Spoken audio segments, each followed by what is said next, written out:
The last unit, or the last lesson in Unit C, C5, is angle bisectors. Bisector. Cut in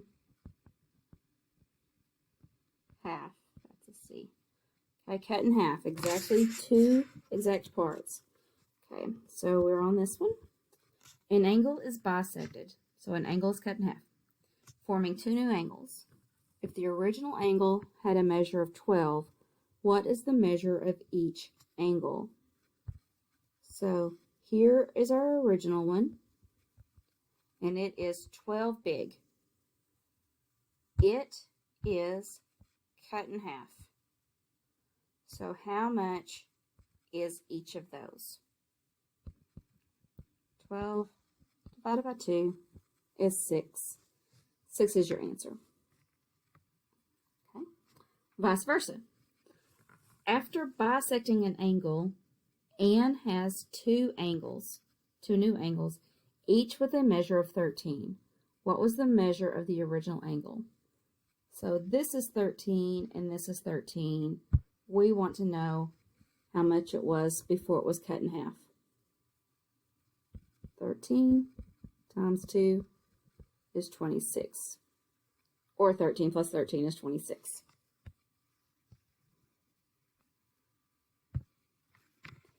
If an angle measures 59.6 is bisected to form 2 new angles, what's the measure of each angle? This is the whole, and we want to know how much it is after it's been cut in half. You would divide.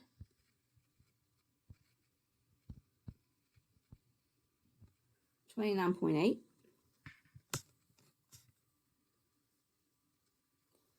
This whole thing is 9.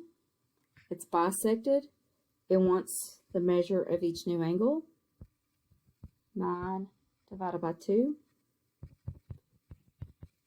4.5.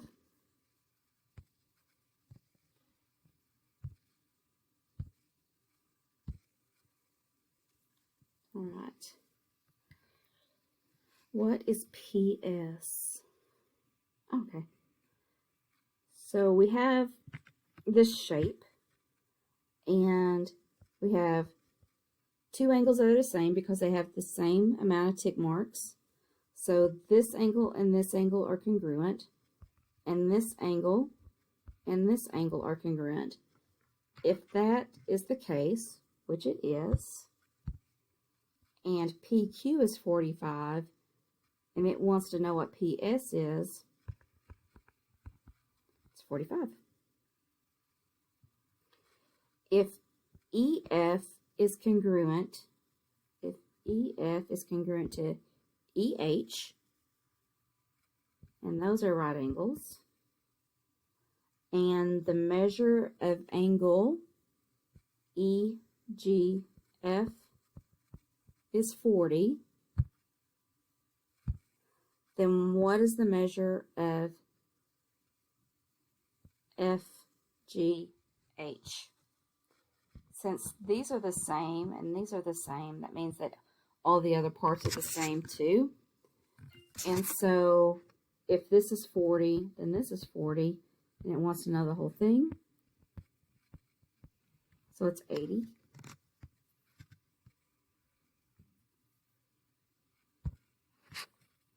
Can you use the angle bisector theorem to solve for FG? Okay, you're going to see several questions like this. Whenever it's a yes/no question, you must know 2 different congruent parts. This little equal sign with the squiggle on top, it means congruent. It means equal, okay? We need 2 different parts that are the same. So here we go. We have 1 pair of congruent parts because of that, and another pair of congruent parts because of that. Whenever that's the case, your answer is going to be yes. Don't make it any harder than that.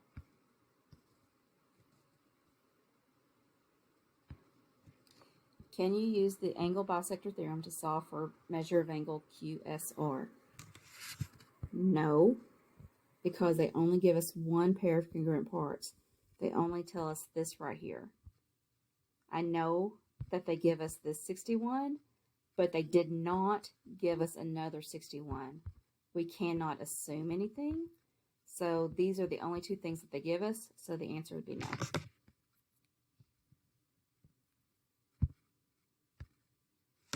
Can use the angle bisector theorem. Again, they give us the right angles and they give us this 19, but they don't give us this one. So that's a no. What is the measure, that M means for measure, of angle EFH? EFH. They are not trying to trick you. It is 54.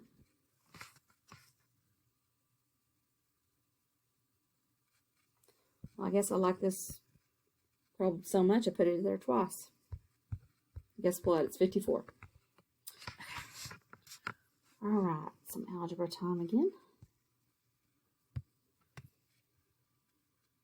These are congruent.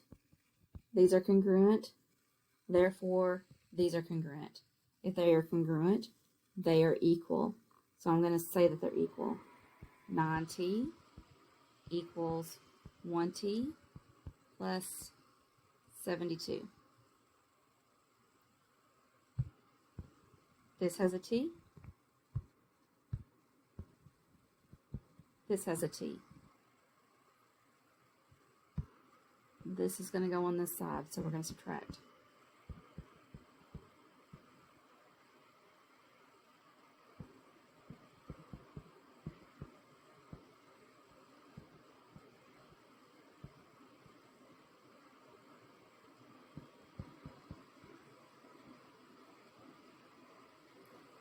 What's the value of t? And I got t by itself, so your answer would be 9.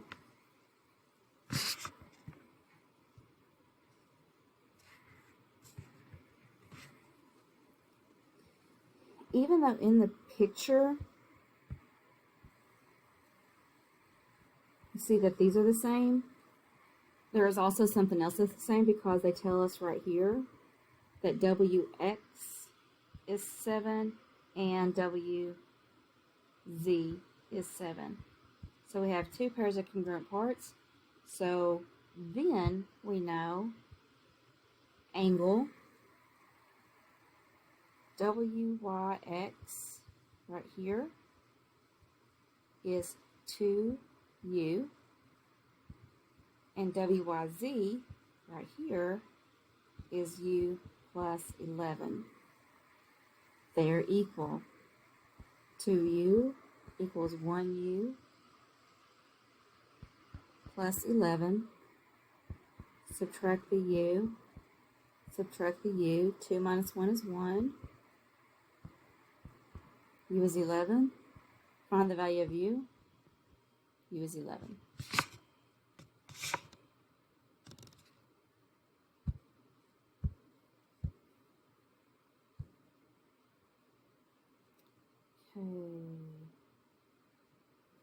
U, V, let's stop working.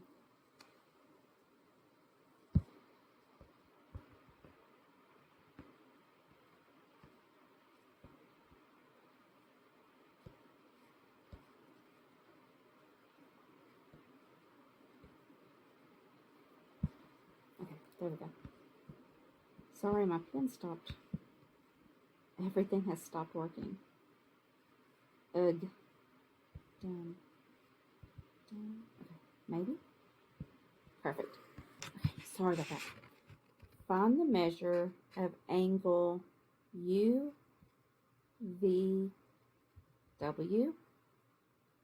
If this is 42, then that's 42.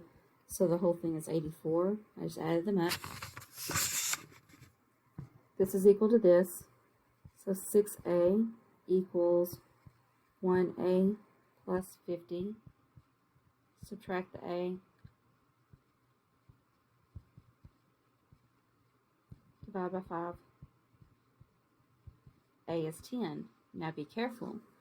On all the previous problems, all we've done was get that letter by itself. Make sure you answer the question. This question is not, what is A? The question is, what is EFG? From E to F to G. So what we've done, right here, we have A plus 50. Oops, let me erase. Make that a little big. We have A plus 50, but A is 10. So if I put 10 in for A, then this angle is 60. If that angle is 60, then that angle is 60. So the whole thing is 120. Last one, DE. These are equal. So 4t equals 1t plus 63. Subtract the t. Divide by 3. T equals 21. This does not ask what t is. This asks what DE is.